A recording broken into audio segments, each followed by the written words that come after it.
أعوذ بالله من الشيطان الرجيم. بسم الله الرحمن الرحيم. طه ما أنزلنا عليك القرآن لتشقى إلا تذكرة لمن يخشى تنزيلا ممن خلق الأرض والسماوات العلى الرحمن على العرش استوى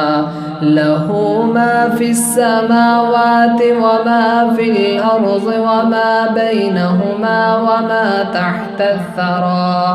وإن تجهر بالقول فإنه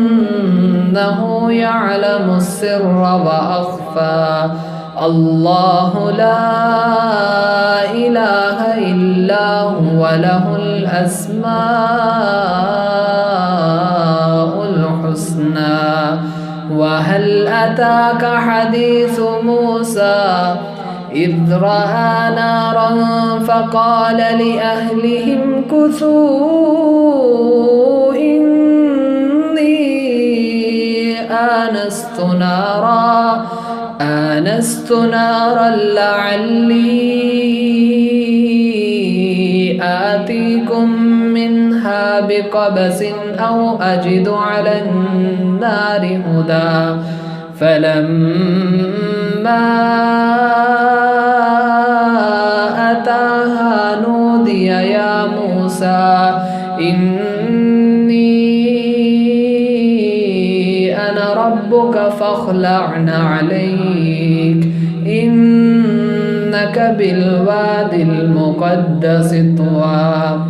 وأنا اخترتك فاستمع لما يوحى إنني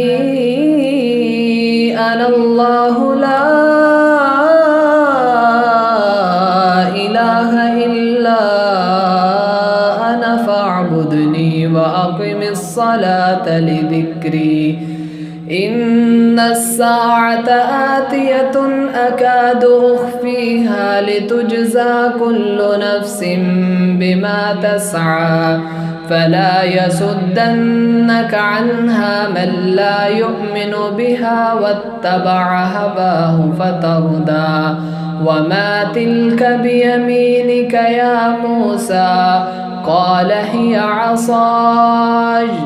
أتوكأ عليها وأهش بها على غنمي ولي فيها مآرب أخرى. قال ألقها يا موسى فألقاها فإذا هي حية تسعى. قال خذها ولا تخف سنعيدها سيرتها الأولى واضمم يدك إلى جناحك بيضاء من غير سوء آية أخرى لنريك من آياتنا الكبرى. اذهب إلى فرعون إنه طغى. قال رب اشرح لي صدري ويسر لي أمري واحلل عقدة من لساني يفقه قولي واجعل لي وزيرا من أهلي هارون أخي اشدد به أزري وأشركه في أمري كي نسبحك كثيرا ونذكرك كثيرا إنك كنت بنا بصيرا. قال قد أوتيت سؤلك يا موسى ولقد مننا عليك مرة أخرى إذ أوحينا إلى أمك ما يوحى أن اقذفيه في التابوت فاقذفيه في اليم فليلقه اليم بالساحل يأخذه عدو لي وعدو له وألقيت عليك محبة مني ولتصنع على عيني إذ تمشي أختك فتقول هل أدلكم على من يكفله فرجعناك إلى أمك كي تقر عينها ولا تحزن وقتلت نفسا فنجيناك من الغم وفتناك فتونا فلبثت سنين في أهل مدين ثم جئت على قدري يا موسى واصطنعتك لنفسي اذهب أنت وأخوك لآياتي ولا تني في ذكري اذهبا إلى فرعون إنه طغى فقولا له قولا لينا لعله يتذكر أو يخشى قال ربنا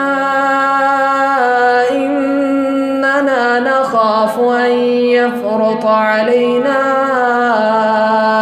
أو أن يطغى قال لا تخافا إنني معكما أسمع وأرى فأتياه فقولا إنا رسولا ربك فأرسل معنا بني إسرائيل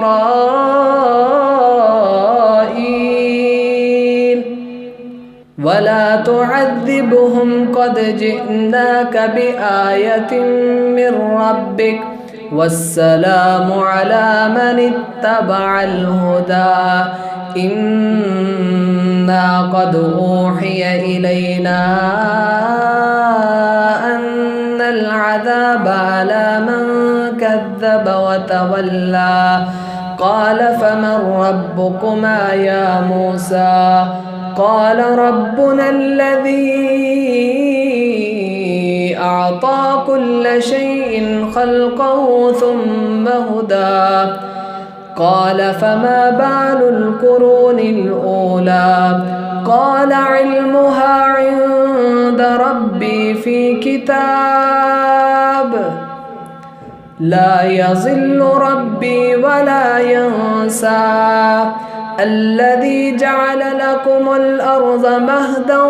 وسلك لكم فيها سبلا وأنزل من السماء ماء فأخرجنا به أزواجا من نبات شتى كلوا وارعوا أنعامكم إن في ذلك لآيات لأولي النهى منها خلقناكم وفيها نعيدكم ومنها نخرجكم تارة أخرى ولقد أريناه آياتنا كلها فكذب وعبا قال أجئتنا لتخرجنا من أرضنا بسحرك يا موسى فلنأتينك بسحر مثله فاجعل بيننا وبينك موعدا لا نخلفه نحن ولا أنت مكانا سوى قال موعدكم يوم الزينة وأن يحشر الناس ضحى فتولى فرعون فجمع كيده ثم أتى قال لهم موسى ويلكم لا تفتروا على الله كذبا فيسحتكم بعذاب وقد خاب من افترى فتنازعوا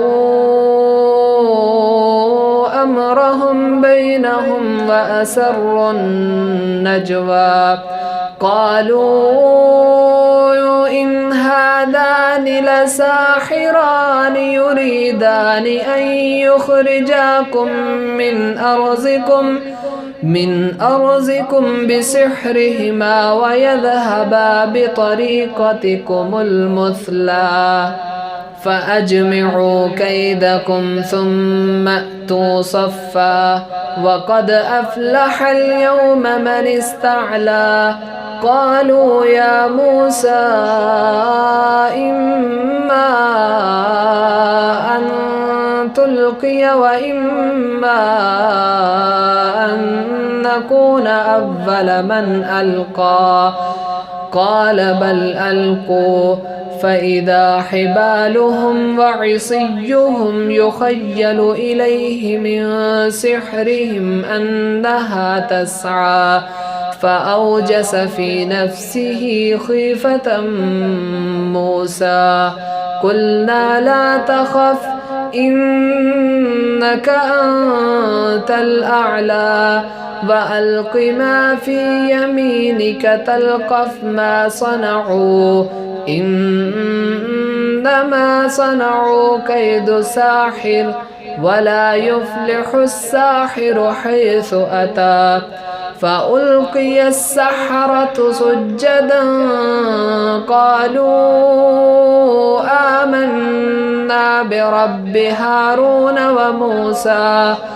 قال آمنتم له قبل أن آذن لكم إنه لكبيركم الذي علمكم السحر فلأقطعن أيديكم وأرجلكم من خلاف ولأصلبنكم في جذوع النخل ولتعلمن أينا أشد عذابا وأبقى قالوا لن نؤثرك على ما جاءنا من البينات والذي فطرنا فاقض ما أنت قاض إنما تقضي هذه الحياة الدنيا إنا آمنا بربنا ليغفر لنا خطايانا وما أكرهتنا عليه من السحر والله خير وأبقى إنه من يأت ربه مجرما فإن له جهنم لا يموت فيها ولا يحيا ومن يأته مؤمنا قد عمل صالحات فأولئك لهم الدرجات العلى جنات عدن تجري من تحتها الأنهار خالدين فيها وذلك جزاء من تزكى ولقد أوحينا إلى موسى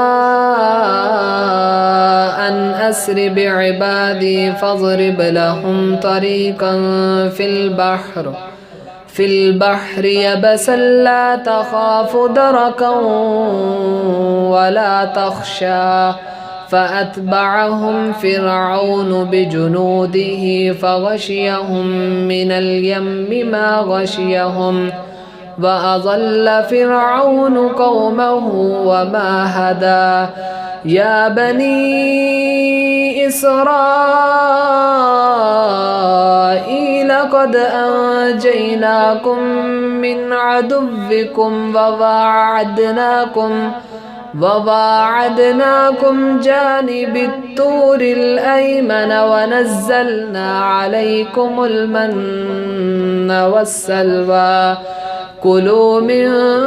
طيبات ما رزقناكم ولا تطغوا فيه فيحل عليكم غضبي ومن يحلل عليه غضبي فقد هوى وإني لغفار لمن تاب وآمن وعمل صالحا ثم اهتدى وما أعجلك عن قومك يا موسى قال هم أولئك على أثري وعجلت إليك رب لترضى قال فإنا قد فتنا قومك من بعدك وأضلهم السامري فرجع موسى إلى قومه غضبان آسفا قال يا قوم ألم يعدكم ربكم وعدا حسنا أفطال عليكم العهد أم أردتم أن يحل عليكم غضب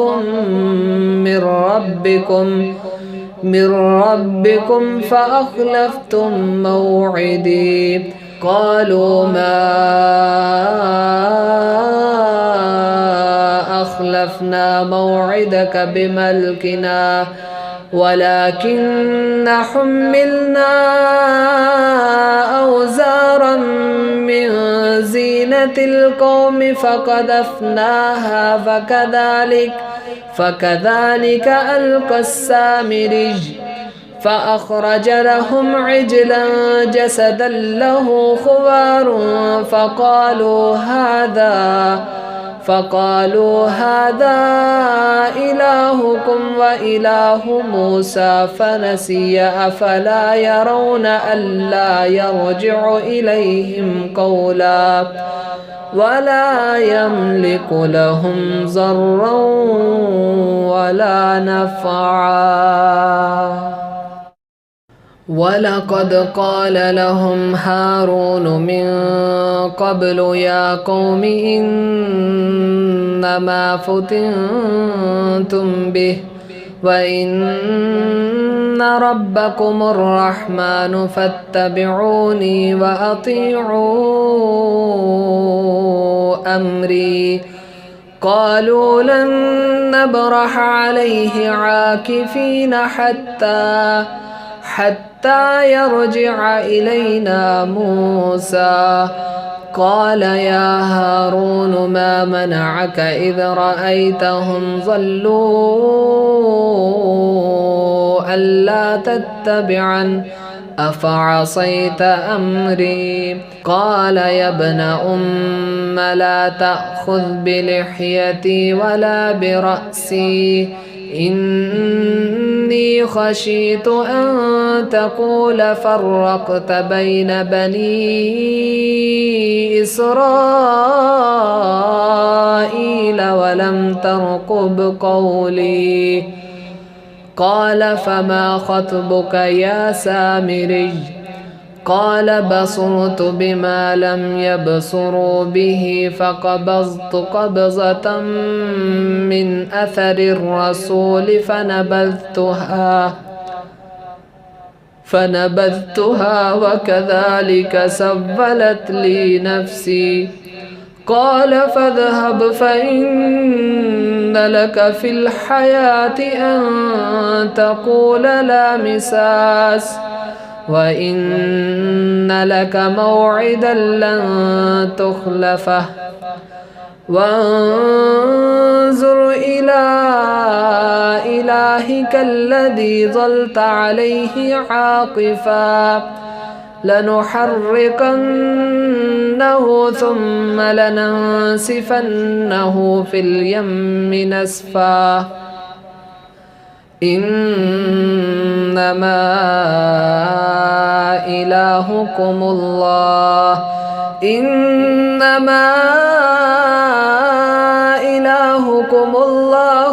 الذي لا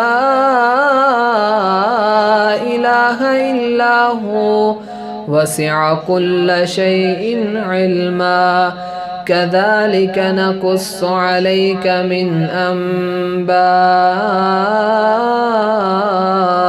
ما قد سبق وقد آتيناك من لدنا ذكرا من أعرض عنه فإنه يحمل يوم القيامة وزرا خالدين فيه وساء لهم يوم القيامة حملا يوم ينفخ في الصور ونحشر المجرمين يومئذ زرقا يتخافتون بينهم إن لبثتم إلا عشرا نحن أعلم بما يقولون إذ يقول أمثلهم طريقة إن لبثتم إلا يوما ويسألونك عن الجبال فقل ينسفها ربي نسفا فيذرها قاعا صفصفا لا ترى فيها عوجا ولا أمتا يومئذ يتبعون الداعي لا عوج له وخشعت الأصوات للرحمن فلا تسمع إلا همسا يومئذ لا تنفع الشفاعة إلا من أذن له الرحمن ورضي له قولا يعلم ما بين أيديهم وما خلفهم ولا يحيطون به علما وعنت الوجوه للحي القيوم وقد خاب من حمل ظلما ومن يعمل من الصالحات وهو مؤمن فلا يخاف ظلما ولا هضما وكذلك أنزلناه قرآنا عربيا وصرفنا فيه من الوعيد لعلهم يتقون أو يحدث لهم ذكرا فتعالى الله الملك الحق ولا تعجل بالقرآن من قبل أن يقضى إليك وحيه وقل رب زدني علما ولقد عهدنا إلى آدم من قبل فنسي ولم نجد له عزما وإذ قلنا للملائكة اسجدوا لآدم فسجدوا إلا إبليس أبى فقلنا يا آدم إن هذا عدو لك ولزوجك فلا يخرجنكما من الجنة فتشقى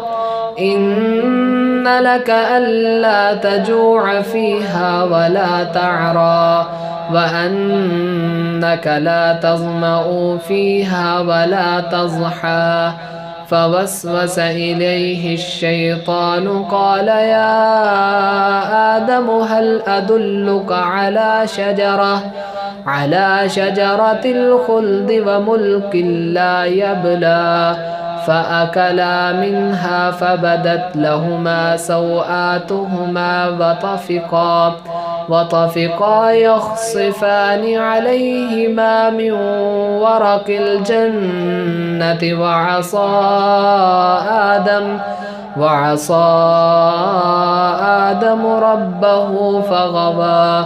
ثم اجتباه ربه فتاب عليه وهدى قال اهبطا منها جميعا بعضكم لبعض عدو فإما يأتينكم مني هدى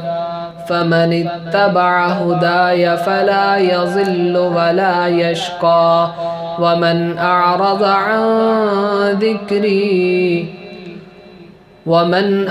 عن ذكري فإن له معيشة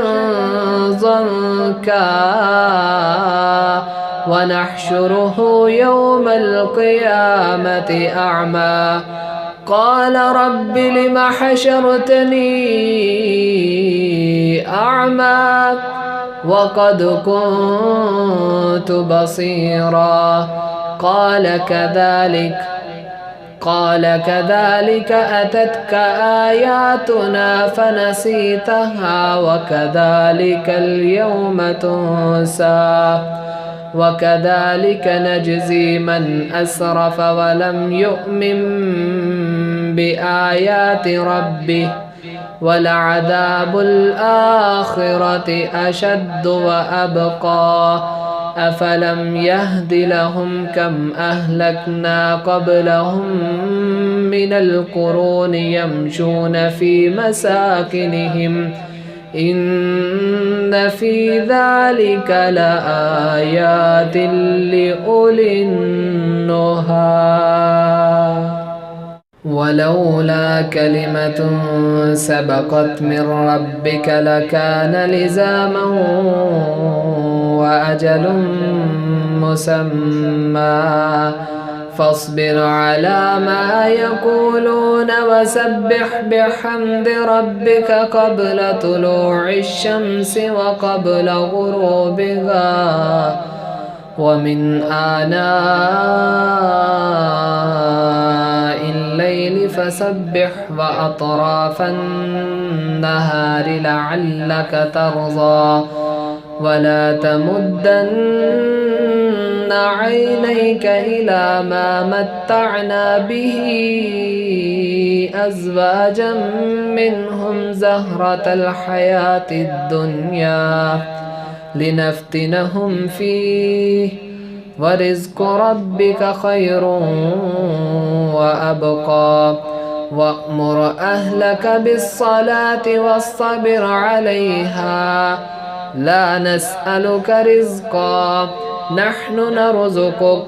والعاقبة للتقوى وقالوا لولا يأتينا بآية من ربه أولم تأتهم بينة ما في الصحف الأولى ولو أنا أهلكناهم بعذاب من قبله لقالوا ربنا لولا أرسلت إلينا رسولا فنتبع آياتك من قبل أن نذل ونخزى قل كل متربص فتربصوا فستعلمون من أصحاب الصراط السوي ومن اهتدى.